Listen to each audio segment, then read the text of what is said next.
My name is Alena, Viana. I'm in Per.3 and I read Stephen King's Mr. Mercedes. I now realize this is meant for like 3 book reports, but I really do only want to do 2 because I do want to get more books in. So, yeah, thank you. So, like I said, it's by Stephen King. This was probably not for middle schoolers. Actually, definitely not for middle schoolers. There was some more mature language in there that I don't think people in middle school are ready for. I would probably recommend this to like adults, definitely like adults or like college students, something like that. But in getting into it, we're gonna start with the plot. So the plot of the story was many jobless people are standing in a line for a job fair. But then a Mercedes plows into the crowd, killing 8 people and severely injuring many.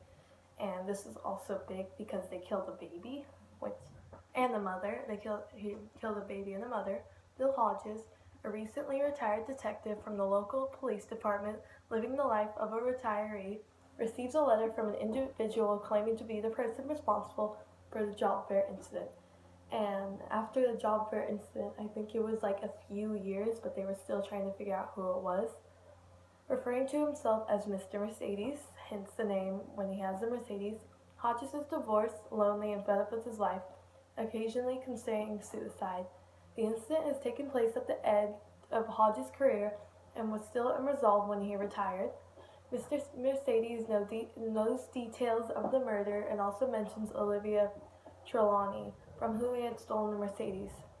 Olivia had committed suicide soon after a massacre out of guilt.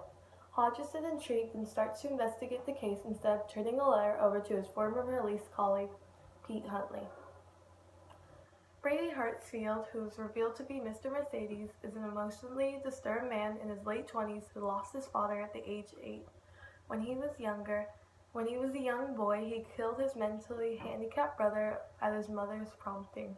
He now lives and has an insidious relationship with his alcoholic mother and works in an electronic shop and an ice cream cellar.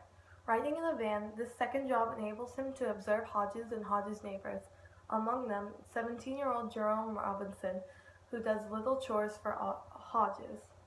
During his research about the wealthy Olivia Trelawney, I can't say the last names, I'm really bad with words.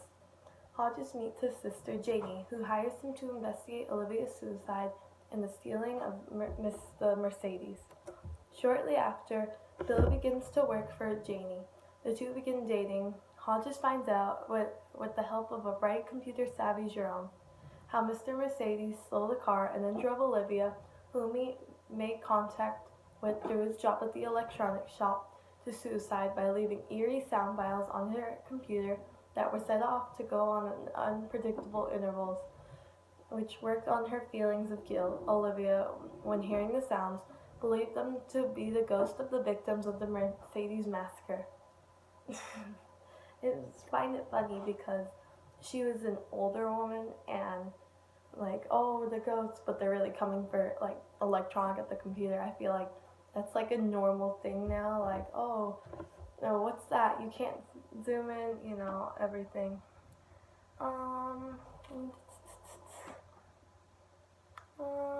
He can believe. At the funeral of Janie, Olivia's recently deceased mother, Hodges meets Janie's unpleasant relatives, among them Janie's emotionally unstable cousin, Holly. After the funeral, Mr. Mercedes blows up Hodges' car, not realizing that Hodges wasn't in it. It was actually Janie in it, wearing Hodges' hat. However, Janie was, and she was killed in the explosion. Hodges feels remorse, but becomes even more eager to solve the case without the help of the police. Holly joins Hodges and Jerome in the investigation. Hartsfield accidentally kills his mother. He was supposed to kill the dog with this burger meat, and then his mom, for once, decided to make dinner, so she used that burger meat. Kills his mother with a poisoned hamburger, which he had prepared for Jerome's dog.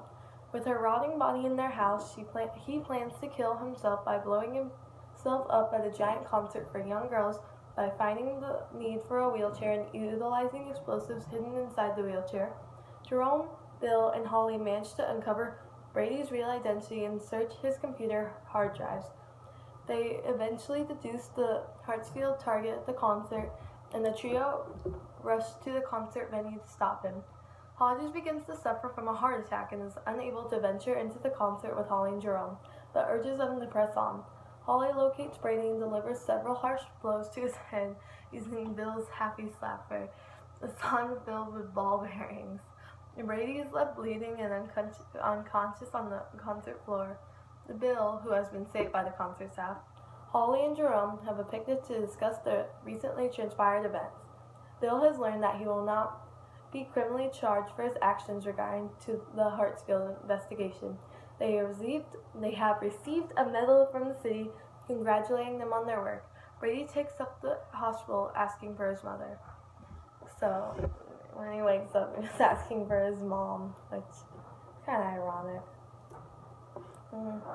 So the next thing we're gonna go to is the theme. So it's a very simple theme.